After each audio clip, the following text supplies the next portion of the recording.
അമേരിക്കയുടെ മുൻ സുരക്ഷാ ഉപദേഷ്ടാവായിട്ടുള്ള ജെയ്ക്ക് സള്ളിവൻ കടുത്ത വിമർശനമാണ് ട്രംപിന് നേരെ ഉയർത്തിയിരിക്കുന്നത്. ട്രംപ് കാണിച്ചത് ഏറ്റവും വലിയ മണ്ടത്തരമാണെന്നും ഇന്ത്യയുമായിട്ടുള്ള അടുപ്പം കുറഞ്ഞുവെന്നും അമേരിക്കയെ നാണം കെടുത്തിയെന്നും ഇന്ത്യയെ ചൈനയോട് അടുക്കാൻ പ്രേരിപ്പിച്ചുവെന്നും എല്ലാം പറഞ്ഞ് വിമർശിക്കുകയാണ്. ഇപ്പോൾ അമേരിക്കയ്ക്ക് അകത്തു നിന്ന് തന്നെ ഒരു വലിയ വിമർശനവും ഒരു ആക്രമണവും ട്രംപിന് നേരിടേണ്ടി വരികയാണല്ലേ? അതിപ്പം ഈ അമേരിക്കയ്ക്ക് അകത്ത് നിന്നുള്ള ശരിക്കും പറഞ്ഞാൽ അവിടെ ഈ എക്കണോമിസ്റ്റുകൾ, അതുപോലെ തന്നെ അക്കാഡമീഷ്യൻസ്, ഇവരൊക്കെ വളരെ വോക്കലായിട്ടാണ് നേരത്തെ വന്നിരുന്നു. ഉദാഹരണത്തിന് കൊളംബിയ യൂണിവേഴ്സിറ്റിയുടെ പ്രൊഫസർ ജെഫ്രി സാക്സ് ആദ്യം നിശ്ചിതമായിട്ട്, അതായത് അദ്ദേഹം ലോകം മുഴുവൻ നടന്നിട്ട് ഈ ഒരു പരിധിവരെ ഈ പഴയ ഒഫീഷ്യൽ സീക്രട്സുകൾ പോലും അദ്ദേഹം UN-ലും ഒക്കെ വർക്ക് ചെയ്തിട്ടുള്ളതാണ്. അപ്പോൾ എങ്ങനെയാണ് അമേരിക്ക ഈ കഴിഞ്ഞ 100 രാഷ്ട്രങ്ങളിലെ ഗവൺമെൻറ്റിനെ മാറ്റിക്കൊണ്ടിരുന്നത്, ആ ഡീപ് സ്റ്റേറ്റിൻ്റെ പ്രവർത്തനങ്ങൾ, ഇതൊക്കെ വളരെ തുറന്നാണ് ഈ ജെഫ്രി സാക്സ് പറയുന്നത്. അതേപോലെ തന്നെ ഒരുപാട് പേര് അമേരിക്കയ്ക്കുള്ളിൽ നിന്ന് തന്നെ ഇതിങ്ങനെ ധാരാളം പറയുന്നുണ്ട്. ഇപ്പോൾ അതിൻ്റെ ഏറ്റവും ഒടുവിൽ വന്നിരിക്കുന്നതാണ് ജെയ്ക്ക് സള്ളിവൻ്റെ ഒരു പ്രത്യേകത വെച്ചാൽ അദ്ദേഹം ജോ ബൈഡൻ്റെ സുരക്ഷാ ഉപദേഷ്ടാവായിരുന്നു. അപ്പോൾ അദ്ദേഹം പറഞ്ഞേക്കുന്ന ഒരു സെൻട്രൽ പോയിന്റ് എന്ന് വെച്ചാൽ അമേരിക്കൻ ബ്രാൻഡിനെ തകർത്ത് കളഞ്ഞെന്നുള്ളതാണ്. കാരണം ഒരു സംഗതിയിൽ ഒരു ഉൽപ്പന്നത്തിൻ്റെ ബ്രാൻഡ് നെയിം പോയി കഴിഞ്ഞാൽ, ഫോർ എക്സാമ്പിൾ രാഹുൽ മാങ്കൂട്ടത്തിൽ വാസ്തവത്തിൽ ഈ കോൺഗ്രസ്സിനകത്ത് 2 വിഭാഗങ്ങളുണ്ടായി. ഒന്ന് ഒരു ടീം കോൺഗ്രസ്, സതീശൻ്റെ നേതൃത്വത്തിലുള്ളൊരു ടീം കോൺഗ്രസ്, പിന്നെ ഓൾഡീസ്, പഴയ ആൾക്കാരെല്ലാം കൂടെ ചേർന്നിട്ട് ഈ പ്രായമായവരും പഴയ കോൺഗ്രസ്സുകാരെല്ലാം ചേർന്ന് ഓൾഡീസ്. അപ്പോൾ ഈ ഒരു ഡിവിഷനാണ് നിലമ്പൂരിൽ കണ്ടത്. അതായത് അൻവറിനെ മുന്നണിക്കകത്ത് കയറ്റണോ വേണ്ടയോ എന്നുള്ളത് ഈ ഒരു ടീമിൻ്റെ ഡിസിഷനായിരുന്നു. ആ ടീമിൻ്റെ ഏറ്റവും വലിയ ഷൈനിങ് സ്റ്റാർ ആയിരുന്നു ആര്? രാഹുൽ മാങ്കൂട്ടത്തിൽ. അതിൻ്റെ ബ്രാൻഡാണ്. അപ്പോൾ രാഹുൽ മാങ്കൂട്ടത്തിൽ പുതിയ കോൺഗ്രസിൻ്റെ ഒരു ബ്രാൻഡായിട്ട് മുമ്പോട്ട് കൊണ്ടുവന്നേ. ആ ബ്രാൻഡിൻ്റെ അവസ്ഥ ഇപ്പോൾ എന്തായി? ഒറ്റയടിക്ക് പൊളിഞ്ഞു പോയി. ഇനിയിപ്പോൾ എന്താ പ്രശ്നം എന്ന് വെച്ച് കഴിഞ്ഞാൽ ഈ ടീമിനകത്ത് സ്പ്ലിറ്റ് ഉണ്ടാവും. ആ സ്പ്ലിറ്റ് ഉണ്ടായി അപ്പോഴത്തേക്ക് മറ്റുള്ളവർ ടേക്ക് ഓവർ ചെയ്യും. ഈ ടീമിനകത്തുള്ളവരും എവിടെയാണോ ശാക്തിക ചേരി അങ്ങോട്ട് മാറും. അപ്പോൾ ഈ സംഗതി ഇപ്പോൾ ഒരു ഗ്ലോബൽ പൊളിറ്റിക്സിൽ സംഭവിക്കുകയായിരുന്നു. അമേരിക്കൻ ബ്രാൻഡ് തകർന്നു എന്ന് വെച്ചാൽ അമേരിക്കൻ എംപയറിൻ്റെ തകർച്ച തുടങ്ങുക. പെട്ടെന്ന് നമുക്കത് ഈ എന്താ പറയുക, ചീട്ടുകൊട്ടാരം വീഴുന്നത് പോലെ പെട്ടെന്ന് വീഴത്തില്ല. പക്ഷേ ഇതിങ്ങനെ വീണുകൊണ്ടിരിക്കുകയാണ്. ഈ ബിഗ് ഷിപ്പ് താരുന്നത് നമുക്ക് ഒറ്റയടിക്ക് ഈ കൊതുമ്പ് വെള്ളം താരുന്ന പോലെ കാണാൻ പറ്റത്തില്ല. അപ്പോൾ ആ താഴ്ചയുടെ ഓരോ ഘട്ടങ്ങളാണ് കാണുന്നത്. അത് ഇപ്പോൾ ഡെമോക്രാറ്റ്സ് ഇതുവരെ മിണ്ടാണ്ട് വളരെ നോക്കി നിൽക്കുകയായിരുന്നു. ഇപ്പോൾ ഡെമോക്രാറ്റ്സ് ശക്തമായിട്ട് രംഗത്തിറങ്ങി വന്നു. കാരണം എന്ന് വെച്ചാൽ അവരെയും കൂടെ ബാധിക്കുന്ന വിഷയം, അമേരിക്കയെ മൊത്തത്തിൽ ബാധിക്കുന്ന വിഷയമാണ്. അപ്പോൾ അമേരിക്കൻ എക്കോണമിയെ ബാധിക്കുന്നു. മാത്രമല്ല ഈ താരിഫിൻ്റെ മുഴുവൻ സംഗതി നേരിടുന്നവരാണ്. ഇപ്പോൾ യൂറോപ്പിലേക്ക് ഇപ്പം ഏറ്റവും കൂടുതൽ സംഗതികൾ ഈ $3.2 ട്രില്യൺ അമേരിക്കൻ മാർക്കറ്റ് എന്ന് പറയുന്നത്. അപ്പോൾ ആ മാർക്കറ്റിലേക്ക് ഏറ്റവും കൂടുതൽ കയറ്റി അയച്ചുകൊണ്ടിരുന്ന രണ്ടാമത്തെ കൂട്ടായ്മയാണ് യൂറോപ്പ് എന്ന് പറയുന്നത്. അപ്പോൾ യൂറോപ്പിൽ നിന്ന് അങ്ങോട്ട് കയറ്റി അയക്കാനുള്ള എല്ലാ ഉൽപ്പന്നങ്ങൾക്കും 15% കൂട്ടിയിട്ടുണ്ട്. അതേസമയത്ത് തിരിച്ച് അമേരിക്കയിൽ നിന്ന് അങ്ങോട്ട് യൂറോപ്പിലേക്ക് കടത്തിവിടുന്നത് ഡ്യൂട്ടി ഫ്രീ. അപ്പോൾ ഈ രീതിയിൽ ആണ് ഇപ്പോൾ അതിനെല്ലാം സ്ട്രക്ചർ ചെയ്തിരിക്കുന്നത്. അപ്പോൾ ഇന്ത്യ ഈ പറഞ്ഞ പോലെ ഇന്ത്യയുടെ മേജർ മാർക്കറ്റ് എന്ന് പറയുന്നത് 30% ചേരുന്നത് അമേരിക്കയായിട്ടായിരുന്നു. അപ്പോൾ ഈ ഉൽപ്പന്നങ്ങൾ അവിടെ ആൾക്കാർ ഉപയോഗിച്ചുകൊണ്ടിരുന്ന സംഗതികളാണ്. അപ്പോൾ ഈ ഉൽപ്പന്നങ്ങൾ ഉപയോഗിച്ചുകൊണ്ടിരുന്നതിൽ ഒരു 50% അല്ലെ 60% ഒരു പക്ഷേ ഈ വില വർധനവിൻ്റെ പേരിൽ ഉപേക്ഷിച്ചെന്നിരിക്കും. ബാക്കിയുള്ളവർക്കും ഈ സംഗതി അത് അവർ ചിലപ്പം താല്പര്യമുള്ളവരുണ്ടാവും, അത് അവർ വില കൊടുത്ത് വാങ്ങിക്കാൻ നിർബന്ധിതമാവും. ഇത് മൊത്തത്തിൽ അവിടെ ഇൻഫ്ലേഷന് കാര്യമാവുകയും അവരുടെ ഈ അമേരിക്കക്കാരുടെ പോക്കറ്റ് ചോരുന്ന ഒരവസ്ഥയിലേക്ക് വരികയാണ് ചെയ്യുന്നത്. ഇതിൻ്റെ ദുരിതം മുഴുവൻ നേരിട്ട് അനുഭവിക്കാൻ പോകുന്നത് അമേരിക്കയാണ്.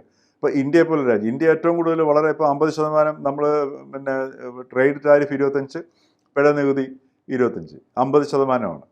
അപ്പോൾ ഈ ഏറ്റവും കൂടുതൽ ബുദ്ധിമുട്ട് അനുഭവിക്കാൻ പോകുന്നത് നമ്മളാണ് ഇപ്പോൾ അനുഭവിച്ചു തുടങ്ങി. കാര്യം നമ്മുടെ സമുദ്ര ഉൽപ്പന്നങ്ങളൊക്കെ ഇപ്പോൾ തന്നെ കെട്ടിക്കിടക്കുകയാണ് ചെയ്യുന്നത്, പല ഉൽപ്പന്നങ്ങൾ. അതേപോലെ തന്നെ ഇപ്പം കിറ്റക്സിൻ്റെ സാബു പറയുന്നത് കേട്ടോ, അപ്പം ഒരു ദിവസം 10 ലക്ഷം ഐറ്റങ്ങളായിരുന്നു കയറ്റി വെച്ചുകൊണ്ടിരുന്നത്. അപ്പോൾ അതൊക്കെ നിർത്തിവെച്ചിരിക്കുകയാണ്. അപ്പോൾ ഈ രീതിയിലുള്ള പ്രത്യാഘാതങ്ങളുണ്ട്. പക്ഷേ ഇന്ത്യയുടേതായ പുതിയ വഴി തേടുന്നുണ്ട്. അത് ഇന്ത്യക്ക് തന്നെ അവസരമാക്കി മാറ്റാനുള്ള ഉദ്ദേശമാണ്.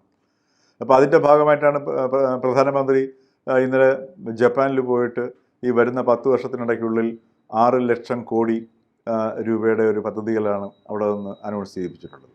അപ്പോൾ പിന്നെ നാളെ ചൈനയിലെ ടിയാൻജിനിലെത്തി ഷാങ്ഹായ് കോർപ്പറേഷനിൽ ഒരു ഗ്ലോബൽ സൗത്തിൻ്റെ ഒരു കൂട്ടായ്മ വരുന്നു. അപ്പോൾ അത് ശരിക്കും പറഞ്ഞാൽ ഏഷ്യ ഈ അമേരിക്കയുടെ ഈ ബ്രാൻഡ് തകർച്ചയിൽ നിന്ന് ഒരു പുതിയ ഒരു കുതിപ്പിലേക്ക് പോവുകയാണ്. അപ്പോൾ അതിൻ്റെ ട്രാൻസിഷൻ പീരീഡിലുള്ള പ്രശ്നങ്ങളുണ്ടാവാം.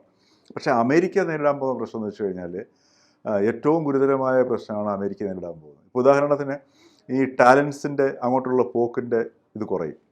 മാത്രമല്ല നിലവിലുള്ള ടാലൻസുകൾ ഒരുപാട് ഇന്ത്യയൊക്കെ സംബന്ധിച്ച് പിന്നെ അവിടെ ഒരു തേർഡ് ക്ലാസ് സിറ്റിസൻ്റെ അവസ്ഥയിലേക്ക് മാറും ഇന്ത്യൻ സിറ്റിസൻസ്. അപ്പോൾ പല ആൾക്കാരും അവിടെ നിന്ന് സ്വമേധയാ ഇങ്ങോട്ട് വരുന്നു. ഇന്ത്യയിൽ ഓപ്പർച്യൂണിറ്റീസ് വർദ്ധിക്കുന്നു. അപ്പോൾ ജപ്പാനിൽ നിന്നുള്ള ടെക്നോളജി ട്രാൻസ്ഫർ ഇത് ജപ്പാനിൽ നിന്നും ചൈനയിൽ നിന്നുള്ള ടെക്നോളജി ഇന്ത്യയിലേക്ക് കൊണ്ടുവരുന്നതിനെ കുറിച്ചിട്ട് ധാരണയായിട്ടുണ്ട്. ഇപ്പോൾ ജപ്പാനോട്ട് ഓൾറെഡി ധാരണയായി കഴിഞ്ഞു, ചൈനയായിട്ടും ആ ഒരു ധാരണ ഉണ്ടായിട്ടുണ്ട്. ഇത് റെസിപ്രോക്കലാണ്, പരസ്പരം അവർക്കും താല്പര്യമുള്ള സംഗതികൾ പിന്നെ ഈ മാർക്കറ്റ് നമ്മൾ തുറന്നു കൊടുക്കുന്നു, അവർക്ക് ഇപ്പോൾ ചൈനയ്ക്ക് ഇൻവെസ്റ്റ് ചെയ്യാനുള്ള അവസരം ഉണ്ടായി കൊടുക്കുന്നു. അപ്പോൾ ഇങ്ങനെയുള്ളൊരു പുതിയ ഇതിലേക്ക് പോകുമ്പോഴത്തേക്ക് ഈ ഒരു ട്രാൻസിഷൻ പീരീഡ് കഴിഞ്ഞാൽ ഇന്ത്യക്കും ഈ ഗ്ലോബൽ സൗത്ത് രാജ്യങ്ങൾക്കൊക്കെ വളരെ ശക്തമായിട്ട് മുമ്പോട്ട് വരാൻ കഴിയും. പക്ഷേ അമേരിക്കയുടെ അവസ്ഥ അതല്ല. അമേരിക്ക ഇന്ന് വെറും 8-9% മാത്രമാണ് മാനുഫാക്ചറിങ്, അവരുടെ സർവീസ് സെക്ടറാണ്. ഈ സർവീസ് സെക്ടറിനെ മുഴുവൻ നിലനിർത്തുന്ന മുഴുവൻ വിദേശികളുമാണ്. അതിൽ നല്ലൊരു ശതമാനം ഇന്ത്യക്കാരാണ്. ഇപ്പോൾ ഇന്ത്യക്കാർ അവിടെ നിന്ന് മുഴുവൻ ഇന്ത്യയിലെ ഓപ്പർച്യൂണിറ്റീസ് തിരിച്ചു വരുവാണെങ്കിൽ സിലിക്കൺ വാലി പൂട്ടേണ്ട ഒരു അവസ്ഥയാണ്. അതുപോലെ ഇന്ത്യൻ ഡോക്ടേഴ്സ്, ഹോസ്പിറ്റലിൽ പോയി കഴിഞ്ഞാൽ ഡോക്ടേഴ്സ് ഇന്ത്യൻ ഡോക്ടേഴ്സാണ്, നഴ്സസ്. അപ്പോൾ ഇങ്ങനെയുള്ള ഒരു വലിയൊരു അവസ്ഥയിലേക്ക് വന്നു. അപ്പോൾ അങ്ങനെ വരുമ്പോഴത്തേക്കൊരു ഈ അമേരിക്ക ഇത്രയും ടെക്നോളജിക്കലി അഡ്വാൻസ് ചെയ്യാൻ കാരണം എന്ന് വെച്ചാൽ ലോകത്തുള്ള ബെസ്റ്റ് ടാലൻസിനെ അവർക്ക് അട്രാക്ട് ചെയ്യാൻ കഴിഞ്ഞു. അത് അമേരിക്കൻ ബ്രാൻഡിൻ്റെ പ്രത്യേകത ഉണ്ടായിരുന്നു. അമേരിക്കൻ ബ്രാൻഡ് എന്ന് പറയുമ്പോൾ അമേരിക്കയിൽ ജീവിക്കുക എല്ലാം വരും. അമേരിക്കയിൽ പോകുന്നവർ തിരിച്ചു വരണമെന്ന് തോന്നുന്നില്ല. അപ്പോൾ നമ്മുടെ മലയാളികളൊക്കെ അതിന് ഉത്തരവാദികൾ, അതിൻ്റെ ഉദാഹരണങ്ങളാണ്. അപ്പോൾ ഈ ഒരു സാധനം തകരുന്ന സമയത്ത് അവർക്ക് ഈ ടാലൻറ്റ് നഷ്ടം ഉണ്ടാകുന്നു. അതോടൊപ്പം തന്നെ ഇന്നൊവേഷനെ അത് ബാധിക്കുന്നു, ഗവേഷണത്തിനെ ബാധിക്കുന്നു. പിന്നെ ഇത് മാത്രമല്ല, ഇതുവരെ ഉണ്ടായിരുന്ന രീതിയിലല്ല ലോകം മുമ്പോട്ട് പോകുന്നത് ഈ പുതിയ ടെക്നോളജി അനുസരിച്ചിട്ടാണ്. ഈ പുതിയ ടെക്നോളജി എന്ന് പറഞ്ഞാൽ ഈ പറഞ്ഞ പോലെ യുദ്ധത്തിലൂടെ ആധിപത്യം സ്ഥാപിക്കുക എന്നുള്ളതല്ല വരുന്നത്, മറിച്ച് സാങ്കേതികത്വത്തിലൂടെ ഇൻ്റലിജൻസിലൂടെ ആധിപത്യം സ്ഥാപിച്ചുകൊണ്ടിരിക്കുക. അത് ഏത് രാജ്യത്തിന് വേണമെങ്കിലും സാധിക്കാവുന്ന ഒരു ടൂളാണ് ഈ ഡിജിറ്റൽ ടൂൾ എന്ന് പറയുന്ന സംഗതി. അതിപ്പോൾ ഇന്ത്യയും ചൈനയും ഇപ്പോൾ ടിയാൻജിൻ SCO മീറ്റ് ടിയാൻജിനിൽ വയ്ക്കാനുള്ള പ്രധാന കാരണം എന്ന് വെച്ച് കഴിഞ്ഞാൽ വെസ്റ്റിനെ, പടിഞ്ഞാറൻ രാജ്യങ്ങളെ കൊതിപ്പിക്കുന്ന അല്ലെങ്കിൽ കണ്ണഞ്ചിപ്പിക്കുന്ന കാഴ്ചകളും കൂടെ ഈ സമ്മിറ്റിലൂടെ ട്രാൻസ്മിറ്റ് ചെയ്യാൻ വേണ്ടിയിട്ടാണ് ചൈന ഇത് ചെയ്യുന്ന സാധനം. ഇപ്പോൾ അവിടെ തയ്യാറാക്കിയിരിക്കുന്ന മീഡിയ സെൻ്ററുണ്ട്, 3000 മാധ്യമപ്രവർത്തകർക്ക് വർക്ക് ചെയ്യാവുന്ന, അതായത് ഈ സമ്മിറ്റ് നടക്കുന്നതിനോട് തൊട്ട് ചേർന്നാണ് മീഡിയ സെൻറ്റർ ഉണ്ടാക്കിയിരിക്കുന്നത്. ആ മീഡിയ സെൻറ്ററിൽ ഈ കംപ്ലീറ്റ് നമുക്ക് എന്ത് ചോദിച്ചു കഴിഞ്ഞാലും, സംശയങ്ങൾ ചോദിച്ചു കഴിഞ്ഞാലും സഹായം ചെയ്തു തരാനും റോബോട്ടുകളാണ്. അപ്പോൾ ഈ ഒരു രീതിയിൽ ഏഷ്യയും അതല്ലെങ്കിൽ തെക്കനേഷ്യൻ രാജ്യങ്ങളും അതല്ലെങ്കിൽ ഈ ഗ്ലോബൽ സൗത്ത് എമർജ് ചെയ്യുമ്പോൾ അവിടെയാണ് ഈ അമേരിക്ക ഇത് പോയത്. അതിനകത്ത് ഏറ്റവും അമേരിക്കയ്ക്ക് ഒഴിച്ചുകൂടാൻ പറ്റാത്ത ഒരു പാർട്ട്ണറായിരുന്നു ഇന്ത്യ. കാരണം എന്ന് വെച്ചാൽ അമേരിക്കയിലെ മുഴുവൻ ജനസംഖ്യയേക്കാൾ കൂടുതലാണ് ഇന്ത്യയിലെ ഈ ക്രയവിക്രയ ശേഷിയുള്ള മാധ്യമവർഗം എന്ന് പറയുന്നത്. ഏതാണ്ട് 300 മില്യൺ. അമേരിക്കൻ പോപ്പുലേഷൻ അത്ര ഇല്ല. നേരത്തെ 250 മില്യൺ ആയിരുന്നു അമേരിക്കൻ പോപ്പുലേഷൻ. ആ സമയത്ത് 250 മില്യൺ കൂടുതലായിരുന്നു ഒരു 10 വർഷം മുമ്പ് ഇന്ത്യയിലെ മിഡിൽ ക്ലാസ് കമ്മ്യൂണിറ്റി, ഈ കൺസ്യൂമറിസ്റ്റ് കമ്മ്യൂണിറ്റി എന്ന് പറഞ്ഞത്. ഇപ്പോൾ അത് അതിൻ്റെ എത്രയോ ഇരട്ടി വർദ്ധിച്ചിട്ടുണ്ട്. അപ്പോൾ ഈ ഒരു മാർക്കറ്റും കൂടിയാണ് അമേരിക്കയ്ക്ക് നഷ്ടപ്പെടുന്നത്. അതോടൊപ്പം തന്നെ ചൈനയെ കൗണ്ടർ ചെയ്യാനായിട്ട് ഇപ്പോൾ ചൈനയ്ക്കാണ് കൂടുതൽ. ഇപ്പോൾ സള്ളിവൻ പറഞ്ഞേക്കുന്നത് അമേരിക്കൻ ബ്രാൻഡിനെ മാറ്റിയിട്ട് മറ്റ് രാജ്യങ്ങൾ ചൈനയെ കൂടുതൽ വിശ്വസിച്ചു തുടങ്ങുന്നു, ഉത്തരവാദിത്തമുള്ള രാജ്യമായിട്ട് ചൈനയെ കാണുന്നു. അപ്പോൾ ചൈനയുടെ ബ്രാൻഡ്, ആ ബ്രാൻഡ് എന്ന് പറഞ്ഞു കഴിഞ്ഞാൽ ഒരു ഏഷ്യൻ അല്ലെങ്കിൽ തെക്കനേഷ്യൻ രാജ്യങ്ങളുടെ ഒരു ബ്രാൻഡായിട്ട് മാറുകയും കൂടെ ചെയ്യുന്നു. അപ്പോൾ അതാണ് ഇന്നിപ്പോൾ അമേരിക്ക നേരിടുന്ന ഏറ്റവും വലിയൊരു ഒരു ജിയോ പൊളിറ്റിക്കൽ സിറ്റുവേഷനിലെ അവസ്ഥ എന്ന് പറയുന്നത്.